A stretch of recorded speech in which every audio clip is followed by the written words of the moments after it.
Hi everybody, this is Noelle from Petitti's. I'm here with my coworker Jason. We are at his lovely raised beds. We've done some cold crops. The cold crops look beautiful. The seeds look awesome. Everything's coming up the way it should be. And we're at the end of May here. Yep. And so in Northeast Ohio, end of May usually signals the time that you can get out there and plant your warm crops. That's right. So Jason has produced some tomatoes from seed. He has also produced some peppers from seed. And before we get planting, we just wanted to remind you all that when you're starting your warm crops from seed, you're usually starting in March. You are slowly growing them on indoors under lights, or if you have a bright window, you can start them right on the windowsill. And then as they start to develop and grow up, what you need to do in our area is you really need to harden them off. Go through a process of kind of taking them out, exposing them slowly to the temperatures that we have outside, night and day, and then also slowly exposing them to more and more light. So Jason, let's talk about what you did as far as hardening off. So the first step, what I did is I have up in my kitchen, started them right next to our patio window. Once they got to about half this size, I brought them down in the basement, which our basements are typically a lot colder. I put a oscillating fan on them from a distance to try to strengthen up the stems, and then put the grow light on them from there. That's kind of like the first strengthening part, we'll say. Once I looked at the temperatures and we got to, okay, it's going to be consistently pleasant outside, the next part is hardening off, and it's really important that you do that. So what I did is I brought all the tomatoes without the grow light, and I put them, just in a couple containers so they're organized, and I put them at the edge of the garage. Now what I did from there is, at night, of course, kept the garage door closed. Helps keep it dark without any of the porch lights on to get them confused. During the day, I had the garage door open, so that's going to expose them to a different type of lighting than the grow light is. Also, it's going to expose them to the changing in temperatures throughout the day that, again, indoor environment's not going to simulate. Right, and so we're actually looking for temperatures, air temperatures, to be 50 to 55 degrees at night, remind you. So we had a very cold May this year.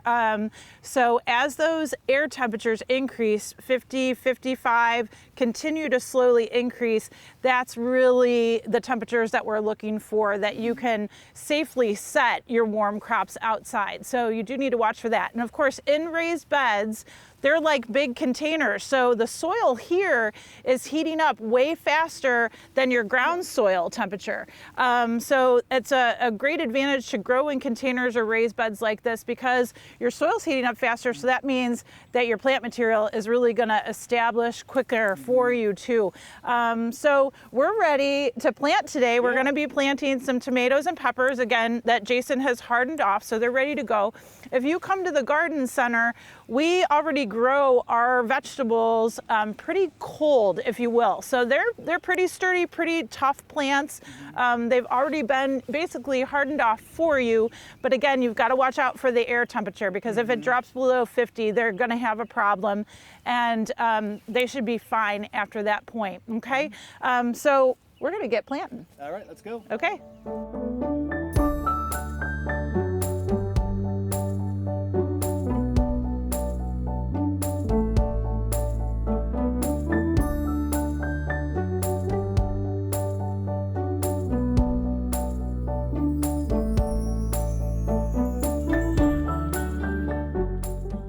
So we planted some peppers and some tomatoes in Jason's raised beds. Sun's coming out. It's getting a little bit warmer out here today. Tomatoes look great. What Jason did not like is that I pinch tomatoes, I thin tomatoes. When you're seeding vegetables, if you have multiple seedlings coming up, I'll always pick the strongest one and I'll pinch out the others. Jason prefers to separate them and plant them separately, so that's okay.